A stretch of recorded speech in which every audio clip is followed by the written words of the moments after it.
Keep your wallet close. The secret to happiness. Welcome back to the drop of water from the source, a place that preserves ancient moral lesson, illuminating the present with the light of eternal wisdom. Each story here is not simply a memory, but a seed of wisdom sown into the soil of the soul, from which springs forth seasons of joy and peace in life. Today, we're going to start with the first part of a special series, 8 things you should never tell anyone. And the first one is, never tell anyone how much money you have. When the wallet becomes a trap, the story goes that many years ago, in a small, peaceful town, there was an old blacksmith. His blacksmith shop was not large, nor did he have many customers, but every day, the sound of hammering, the sound of fire, and the sound of tea pouring from an ancient clay pot on an old wooden table still resounded. His life was simple. A simple meal, a warm pot of tea, and a peaceful sleep after a day of work. Life flowed smoothly like a stream in the middle of a deserted forest, until one day, an antique dealer stopped by.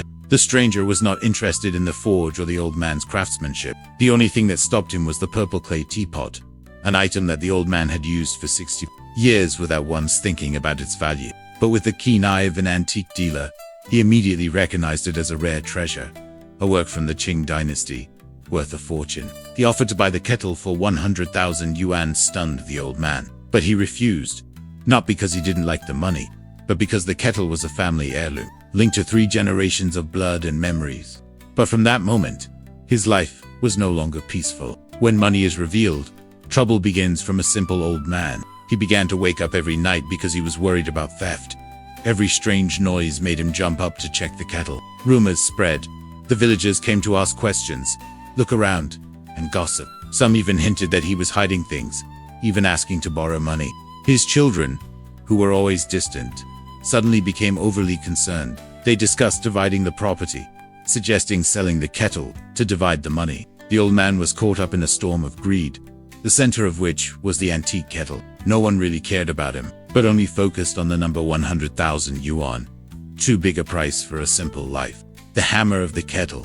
A strike on greed the second time. The dealer came back with an offer that doubled 200,000 yuan. Unable to bear the disturbance any longer, the old man did something that shocked the entire town. He summoned everyone. Before their eyes, smashed the purple clay teapot into pieces. The kettle broke, and silence fell. The fragment is not just earthenware, but human illusion, endless greed, that only a drastic action can extinguish. But the story doesn't end there. The truth was that the kettle he smashed was a fake. He secretly sold a real one for a high price, and kept the matter a secret. Thanks to that money, he lived a comfortable old age, lived to be 100 years old, and no one bothered him anymore. Lesson from the ancients. Money. The more you show off, the more dangerous it is, the ancients taught. Money in your pocket. Don't rush to say it. Not because we are stingy, but because when others know you have money, they will start calculating. Best friends can turn into borrowers who never pay back. Siblings can become suspicious and quarrelsome. Acquaintances may weave false stories to borrow trust. Not everyone's heart is strong enough to overcome the challenge of money. Many beautiful relationships have been broken because of a careless word, an unintentional boast. Keeping financial secrets is a way to keep your mind safe in today's age. Social media is a place where people can easily show off their income, assets, expensive trips. But behind every like and every admiring comment, how much is sincere? Or is it just a look of jealousy, envy, and silent comparison? The more you talk about your money, the more people see you as a walking wallet, and you will lose the most precious thing, peace. A wise man keeps it secret. A fool shows it off. If you are living well, live quietly.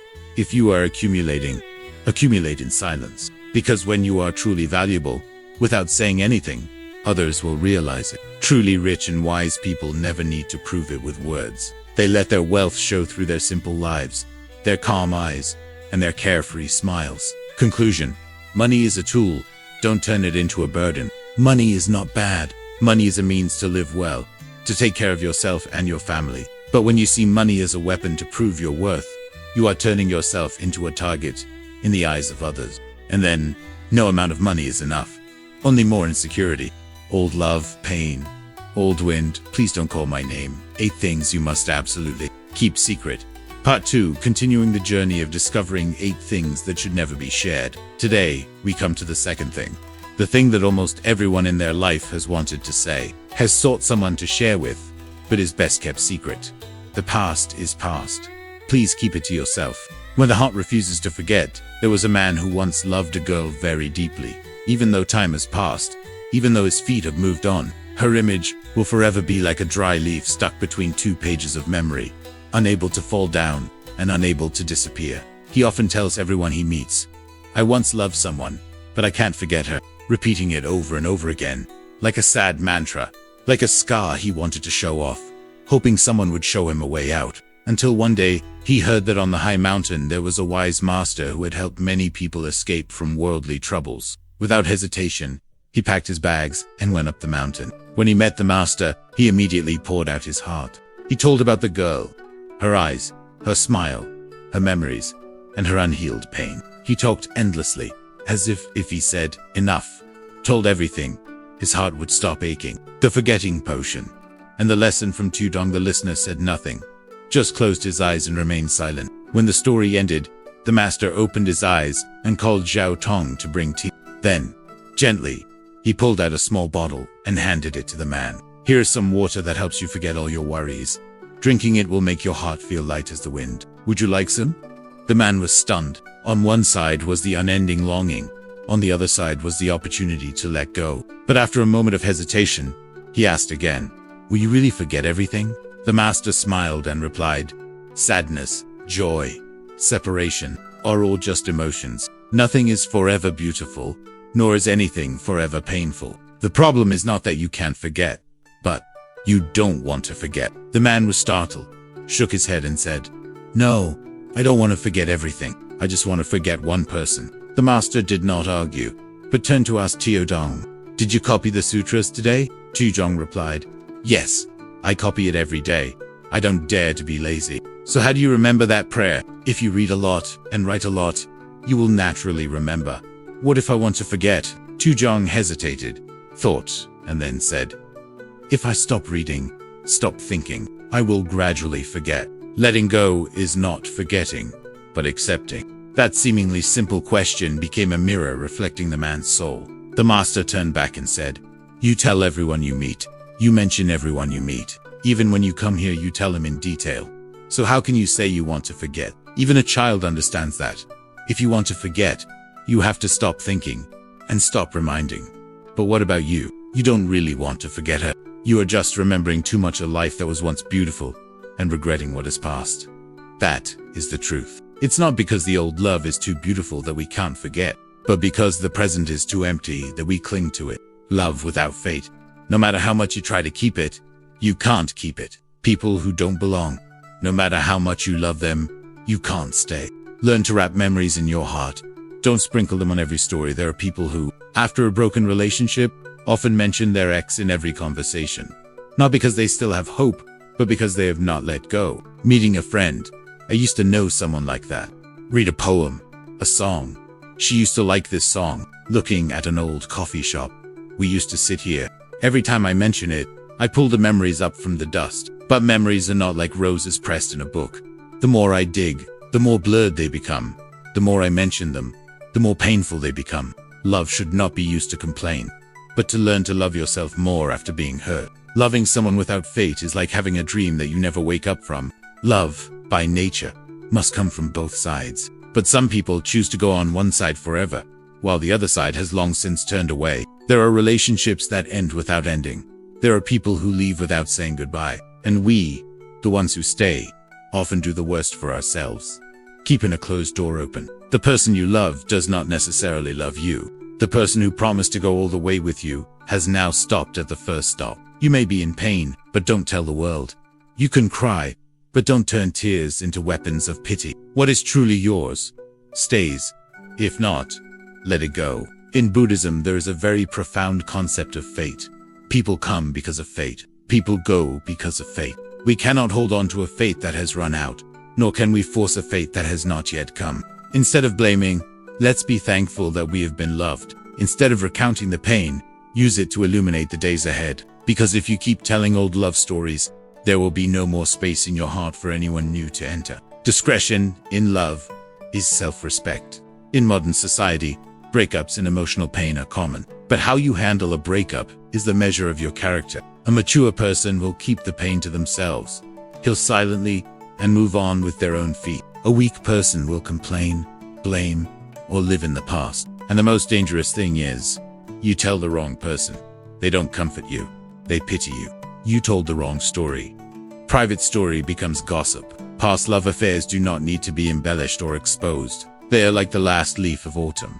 They should fall only once, in silence and serenity. Conclusion. Love. Not to tell, but to grow, dear friend. Love is a beautiful thing. Even when it ends, it is still a precious part of life. But when we talk too much about a past love, we not only keep the past, but also accidentally lock ourselves in it. Let your love life be a secret land. There, only you know clearly what happened, what passed, and what stopped. The danger of revealed secrets. 8 things you must absolutely keep secret. Part 3:1. Autumn morning in the forest. When the wind was cold and yellow leaves were still floating in the air, the crow flew to the hedgehog and whispered, "Your armor is amazing. I envy you." Hearing the compliment, the hedgehog's heart blossomed. He immediately giggled and replied, "Actually, I have a weakness. When I curl up, there is an opening on my belly. If someone blows on it, it tickles me so much that I have to spread myself out." The crow opened its eyes wide, as if it had just heard something strange. The hedgehog nodded in trust and said, "But you must promise, don't reveal this to anyone, especially the fox." "Of course, don't worry," Crow replied quickly. Not long after, the crow was unfortunately caught by the fox. In the moment of life and death, it exchanged its life for its friend's secret. And just a moment later, the fox found the hedgehog and blew right into that opening. The hedgehog couldn't resist and became a delicious meal. When trust becomes bait, the story seems to be a simple fable, but it encapsulates a profound lesson in life. Secrets. The more private, the more dangerous in the wrong hands. Weakness. The more exposed, the more likely it is to become a fatal blow. Many people in life, in a desire to make friends or build trust, share the most vulnerable parts of themselves with others. They think, "Tell me, and I will understand." Close friends should not hide anything. If they are sincere, they will keep it to themselves. But the human heart, like a river with many branches, cannot be measured by just a few strokes. When two people are friends, secrets are the bow that ties the relationship together. But when that friendship breaks down, secrets become knives, and often daggers from behind. Silence is a weapon. Speaking is giving the power of life and death. The same is true at work. There are people who are new to a new environment, wanting to be liked, so they proactively share that. "I failed miserably at the old place. I am a worrier and emotional. I work fast, but I often make mistakes." They think they're being sincere. But do you not realize they're rebuilding a negative profile in the eyes of their colleagues? In friendship, how many times have we seen someone tell their personal story in a moment of weakness, only to be hurt by that person's words later? I know it all too well. It used to be, "He just acts strong, but he's actually very weak." Victory does not come from words, and trust doesn't have to come at the cost of exposure. A wise man never builds a house on temporary kindness. Someone asked, "So is there anyone who can be completely trusted?" The answer, unfortunately, is no. Not because the world is full of lies, but because people are not static. Today's friend can be tomorrow's enemy, or at least someone who is no longer on your life path. Because of this impermanence, every private thing we say is like sowing a seed that we do not know if it will sprout or wither. The ancients have a saying, "Do not expose your heart to the world." The depth of a river can still be measured, but who can fathom the human heart? A word you say today, tomorrow can become the reason you are eliminated from an opportunity, lose credibility, or worse, become a wound that is difficult to heal. The general and the gunman. A clever story of reversal during a campaign. A soldier came to the general and said, "There's a sniper up ahead, but he's a terrible shot. So far, he hasn't hit anyone." The general nodded and asked again, "Then why don't you shoot him down?" The soldier shook his head in panic. "General, if I take him down, what if the replacement is a good marksman? It's better to let that useless guy live." The story sounds like a joke, but it's actually a sharp strategy lesson. Knowing your opponent's weaknesses is an advantage, but reminding them of them is foolish. Likewise, you know your weakness, then guard it carefully. Don't in a moment of weakness give it to someone else, only to be betrayed one day when there is no other choice. The broken glass effect. When you lower yourself, many people, in their desire to be understood and avoid expectations from others, often choose to put themselves down. I'm just an ordinary person. I'm probably not good enough. I'm always wrong. Don't expect much. At first, others will think you are humble, but after a few times, you will become someone just to be used, not to be respected in their eyes. Crowd psychology also works like broken glass. One broken window that is not repaired will cause other windows to crack as well. A pile of rubbish left uncollected will attract more and more people to litter. Likewise, a person who has put himself down opens the door for others to belittle, blame, and even oppress. Self-respect is not pride. It is maintaining your own image. Pride and self-esteem are two seemingly close, yet different extremes. Arrogance is wanting others to see you as better than them. Self-respect is not allowing others to look down on you, even if you are in the lowest position. So instead of telling your weaknesses, shut up and fix them. Instead of revealing secrets, let actions prove trust. Instead of expecting others to sympathize, learn to support yourself. The power of privacy. Being reserved doesn't make you stand out. On the contrary, it creates an aura of exclusivity, a beauty that others both want to approach and are afraid to invade. People who talk less about themselves are often more respected. People who keep calm in the midst of storms often make others fear them more than pity them. The keeper of secrets sometimes holds the key to one's own destiny. Don't confuse sharing to be understood with exposing to be loved. The person who truly understands you doesn't need you to tell them. As for people who are not sincere, no matter how much you tell them, it is meaningless. Conclusion: knowing how to keep yourself in a noisy world. The person who knows when to be silent is the one who masters himself. Weakness is not something to be ashamed of. Everyone has it. But smart people do not expose their raw wounds to the marketplace. They heal themselves silently, learn to fight against themselves, and move forward steadily. And you too, you have the right to hurt, the right to be wrong, the right to be weak. But you also have the right to embrace it as part of your journey to maturity. Not to hide it, but to overcome it. The past is not a forever shadow. 8 things you must absolutely keep secret.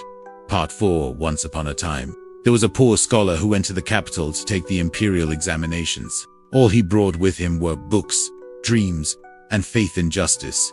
But life is not kind to innocent hearts. The scholar was harmed by others, failed the exam, lost his reputation, and the most heartbreaking thing of all, the girl he loved since childhood also left him right after that failure. Betrayed by both trust and love, he fell into the abyss of despair. The following days were a series of days immersed in alcohol, in tears, and in endless torment. Finally, one day, after waking up from a drunken stupor in the middle of a rainy night, the scholar decided to seek out a monk for guidance, hoping that, in the middle of the lonely mountains, there would be someone who would understand him and save him. 3 days of retreat, a healing journey. When he met the monk, he asked for deliverance, but instead of giving advice, the monk just said, "Follow me for 3 days, and then I will tell you." During those 3 days, the scholar was not allowed to eat rice, only drink spring water. Every morning he had to wake up early to feed the horse, chop wood, carry water, and at night he slept in the stable next to the old monk. Without a word of complaint, without a word of inquiry, the scholar silently endured. On the 3rd day, when the morning sunlight shone through the leaves, he suddenly burst into tears in the middle of the mountain road. The monk asked, "Why are you crying?" He choked up and replied, "Because I feel like I've been torturing myself for the past 3 days. No one forced me. I'm the one who made it miserable." The monk nodded. "And that's exactly what you've been doing to yourself all this time. Mistakes don't kill you. It's living in the past that does. You let other people's mistakes tie you down for the rest of your life. Recalling the past forever is deepening unhealed wounds. We often carry around some old mistakes, and then we tend to retell them as a way to relieve ourselves. At first, it was just a one-time thing. Then it became a habit. Telling friends, telling colleagues, telling new acquaintances. Sometimes, we don't even realize that we are retelling mistakes to get others to pity us. But pity does not save anyone. Sympathy is temporary, and the pain, it sinks deeper every time it is mentioned. I lost everything. I was deceived, betrayed. I lost my chance because of a stupid decision. These statements, if repeated, will not help you overcome, but will only make others see you through the wrong lens. You will inadvertently make yourself a victim in their eyes, and worse, a symbol of failure. The story of the little monkey, a pain that never heals. In a dense forest, a monkey was scratched by a tree branch. Blood was oozing out, drop by drop, and it hurt, but not too much. But instead of finding a safe place to rest, the monkey kept running around, showing off its wound to every animal it met. Look, does it hurt? Do you feel sorry for me? Some wolves showed sympathy. Some weasels just frowned and smiled. But little monkey didn't care. Every time he met someone, he would show his wound, hoping to be comforted. As a result, the wound became more and more serious and infected. The monkey almost lost his life because he clung to the pity of others. People are not born to understand each other completely. Adam Smith, the father of modern economics, once said, "No one can truly feel the pain of another. Even if you were pierced by 1,000 arrows, they would only see one arrow." We often expect others to understand our pain, but the truth is, everyone has their own life, their own wounds, and their own concern. They may listen to you once, maybe even twice, but eventually they will get tired and walk away. Smile, and the world smiles with you. Crying, only you shed tears. Memory is an old room.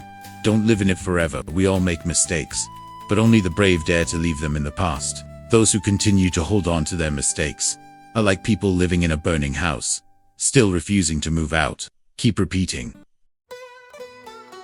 "I used to be like this. If I hadn't made a mistake that day, I would have." Every time like that, you pull yourself back. Old pain should not be counted as a medal.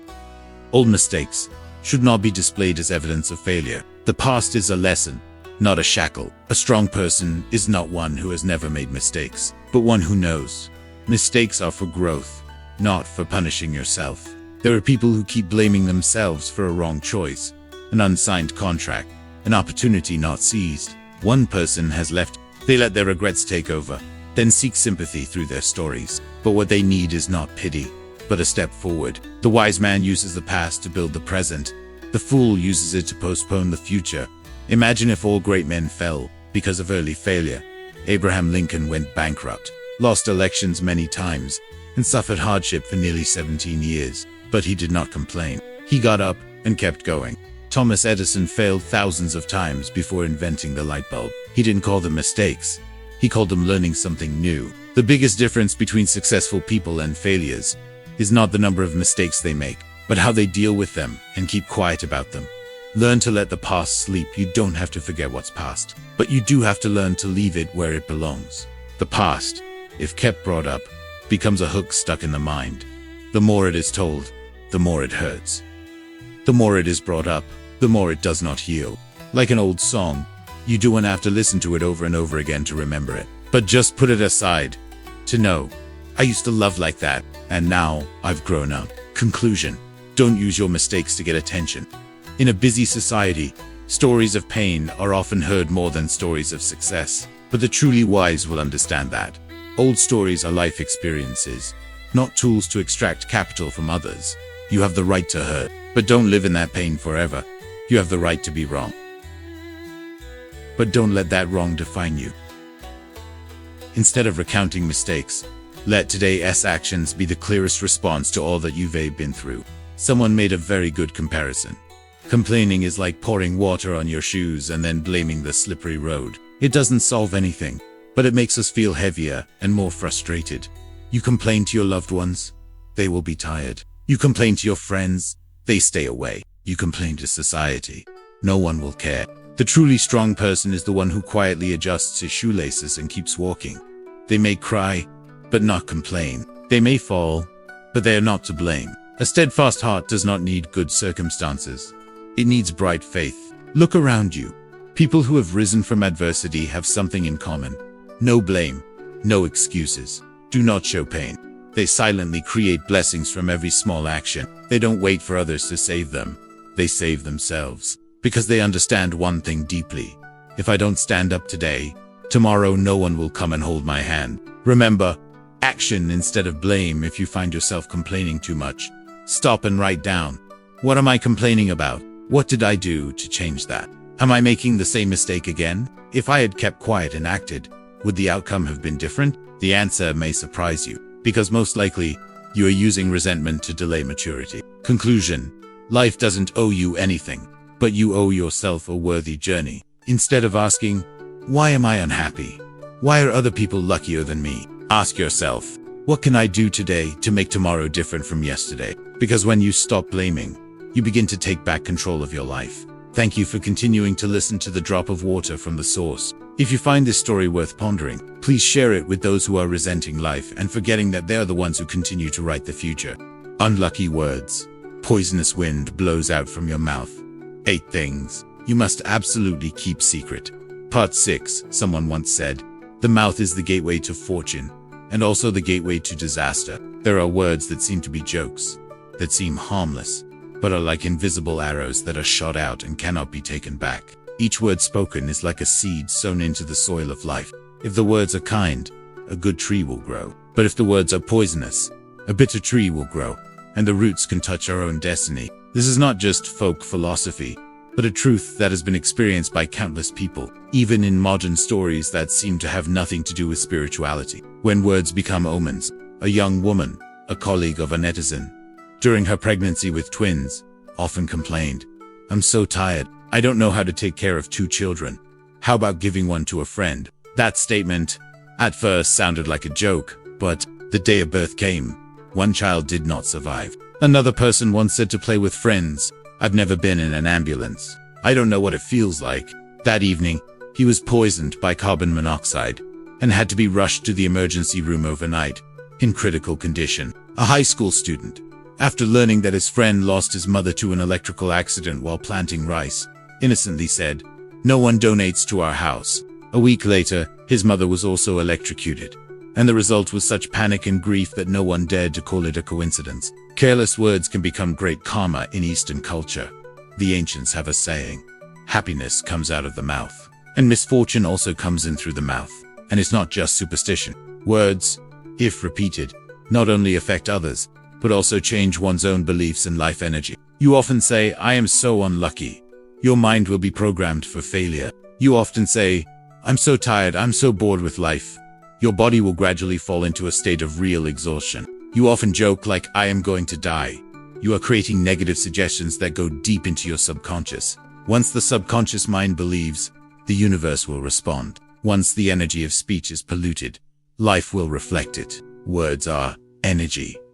What you sow, you reap. Imagine. Words are like invisible electric currents passing through your... People use words to heal, to encourage, to love, but others use words like a thin whip, hitting others and themselves. The words unfortunate are often ignored, but then, little by little, they build a gray wall that blocks the light of happiness. People who complain a lot have gloomy faces. People who often curse easily encounter bad things. People who often curse attract negative energy. Over time, those habits shape destiny. The lovely snail phenomenon, a joke turned into destiny in China. The internet phenomenon Snail Love was once famous for his bright appearance and unique personality. In a reply to a comment, he joked, "I will not return to good. If I do, I will sleep under the sea." Not long after, he died of drowning in a boating accident. No one dares to claim that statement is the cause. But it makes millions of people think, could it be that words can really become curses? Explanation by modern spirituality and psychology. Eastern spirituality calls it karma speech. Words carry karmic force and can attract bad things to the speaker. Modern science, especially positive psychology, also confirms people who often speak negatively or speak unkindly tend to be pessimistic, are prone to depression, and have difficulty achieving long-term success. Language is not just communication. It is an expression of the inner self. A healthy mind, a positive soul, never casts curses on itself or others. Keeping your mouth shut is also keeping your blessings. Do you know what is one of the most important self-cultivation secrets in ancient religious sects? Not deep meditation, nor reading many sutras, but keeping the mouth calmer. Don't say bad things. Do not lie. Do not speak evil. No need to say anything. The mouth is the gateway to karma. Knowing when to close it and when to open it is a wise person. Speaking carelessly, even unintentionally, can bring unexpected disaster. Good heart, good mouth. The face also changes. Have you ever met someone who just said a few words and you felt comfortable? There are also people who just need to open their mouth, feel heavy. The reason is simple. As their mind is, so are their words. As their words are, so is their fate. People who often speak kind words. Their faces are often gentle and approachable. The scolder.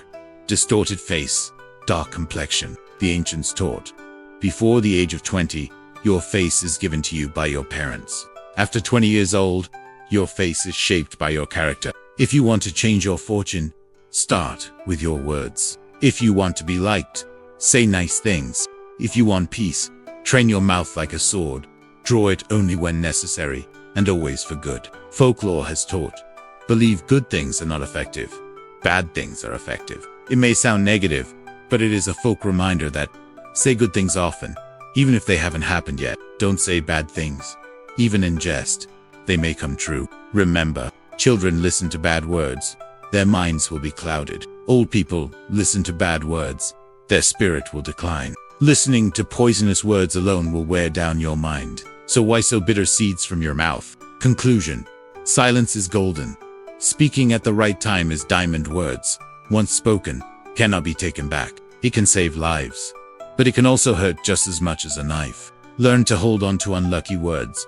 Don't let them drift away like the wind, but turn into a sharp knife that comes back to cut yourself. Before you say anything, ask yourself, is this healthy? Is it necessary? Is it kind?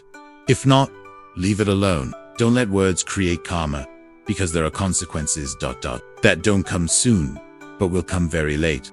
My joy, please don't hang it outside the door. 8 things you must absolutely keep secret. Part 7. There was a man who was the epitome of straightforwardness. He owned a large business in the countryside. He did not hide his success, nor was he afraid to say what he had, until one night 3 years ago, at a village party, when the alcohol was in, he excitedly boasted, "I earned 500 million in just 1 year. It's no big deal." The audience laughed, applauded, and congratulated him. But every smile could hide a heart of jealousy. Every look could hide a trace of envy. Only half a year later, the fish in his pond were poisoned. Everything suddenly fell apart overnight. No leads, no confession. But he knew in his heart. The disaster began with that boastful remark. The most dangerous thing in human nature is not being able to stand to others living better than you. The boss's story is not unusual. In fact, how many times have you witnessed the person who got a raise was immediately isolated by his colleagues? New home buyers are gossiped about by neighbors. People with luxury cars are subject to surprise tax checks. Modern society has a sad paradox. People can be happy for you, as long as you are not better than them. You live well, they will wish. You live more, they will stab. Du Yang, a poet of the Song dynasty, once wrote, "Don't brag about your happiness. Don't brag about your success, because anything exposed to the sun will sooner or later fade." Simple physics, knowledge, but profound life, truth. A piece of raw meat, if left in the sun, will quickly spoil. But if wrapped properly and stored properly, it stays fresh and can even last a long time. Joy, success, talent, it's the same. The more exposed, the more damaged. The better hidden, the more valuable. People on high floors don't talk much. People on the lower floors are noisy, like the deep sea. Never ripples. As for the pond being dry, the mud always rises to the surface. Sharing with the wrong person. From joy to disaster, friends, family, colleagues.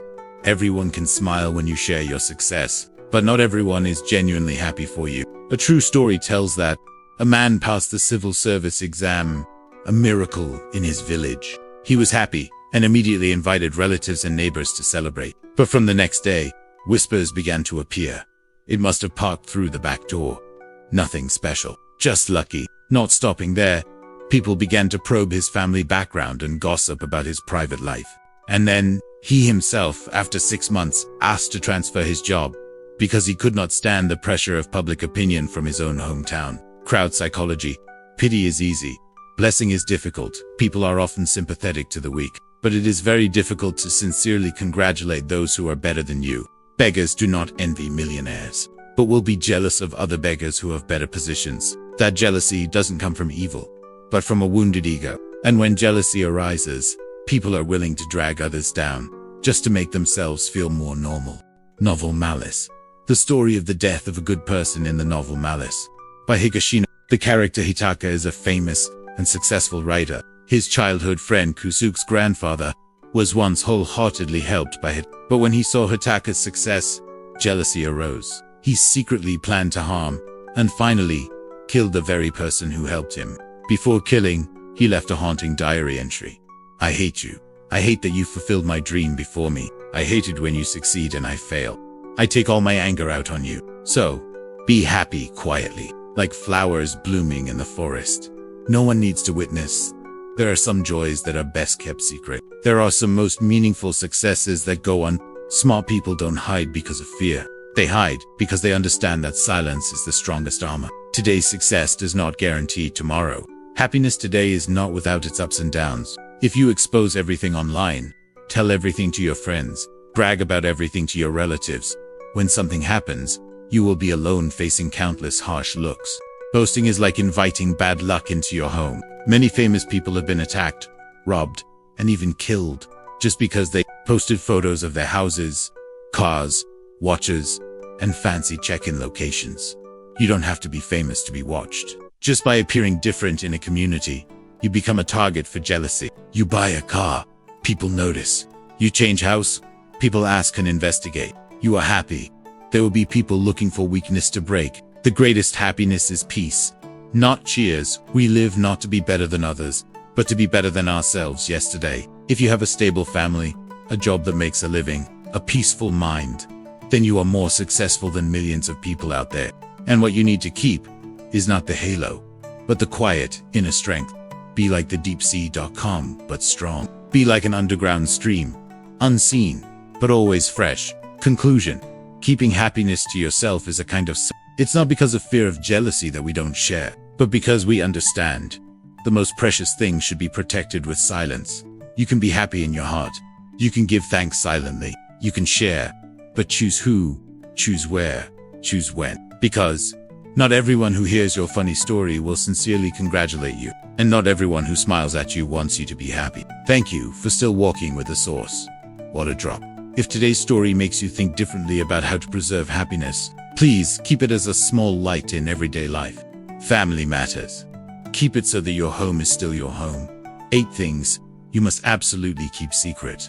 Part 8. There was a new female employee who came to work at a company. She was in her 30s, gentle in appearance, soft and polite, an image that easily created sympathy at first sight. After just a few days, she had her first co-workers. In a seemingly friendly conversation, she gently confided, "I was divorced. Now I live with a man 15 years older than me." She thought it showed honesty. She trusted her co-worker to keep it a secret. But not long after, the whole company knew about it. Some people gossiped, some sighed, some sneered. From a potential employee, she became the subject of tea and wine in the hallways. The company's leadership began to doubt her ability and ethics. Not long after, she resigned, confused, hurt, and never understanding how the story spread so quickly. A story can make others evaluate your life. People often say, anything can be shared, as long as it is shared with the right person. But the truth is, not everyone deserves to know the truth about you.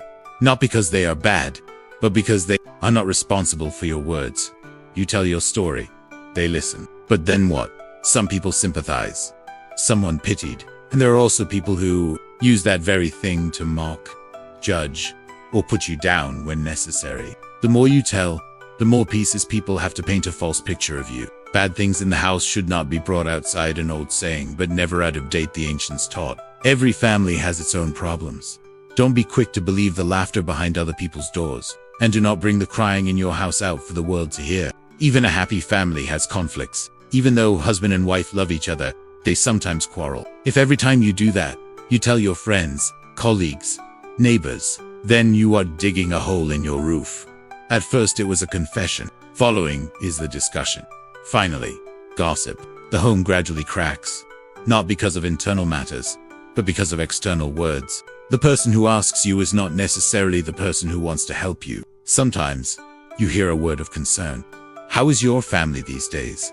You two look tired." You think they mean well, but sometimes, they're just looking for an excuse to start an investigation. They don't solve your problem, but they will retell that story, adding to it, twisting it, exaggerating it.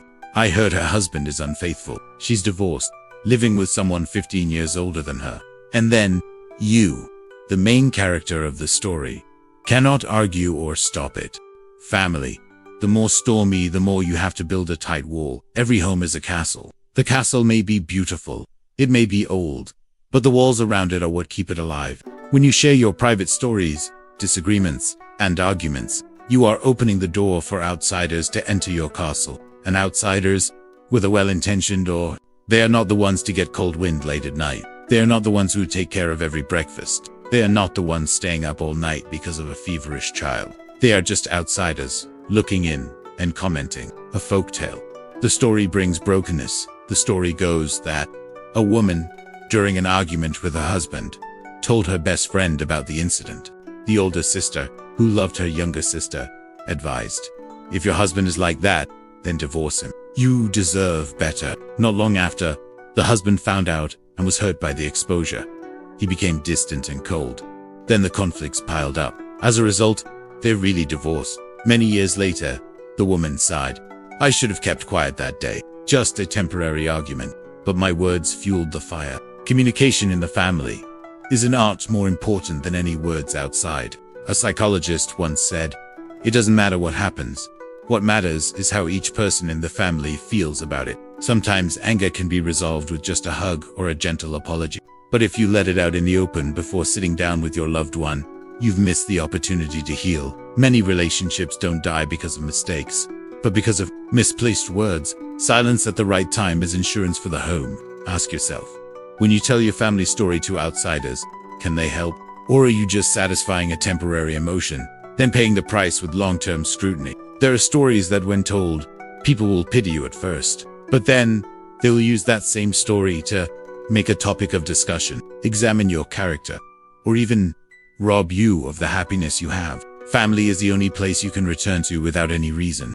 No one out there can love you like family. No one knows you better than the person you live with every day. So if there is a conflict, choose to talk it out peacefully. If there is a misunderstanding, let's clear it up together. Don't let a small matter become a big one just because you told the wrong person. The best feng shui for a family is not a luxurious living room, but an atmosphere of understanding, forgiveness, and silence at the right time. Conclusion. Keep your home as you keep your heart, a house that wants to last long. Doesn't need loud laughter, just the right soft voice. A family that wants to be happy. No need to show off. Just need to be discreet and loving. Remember, good news travels fast.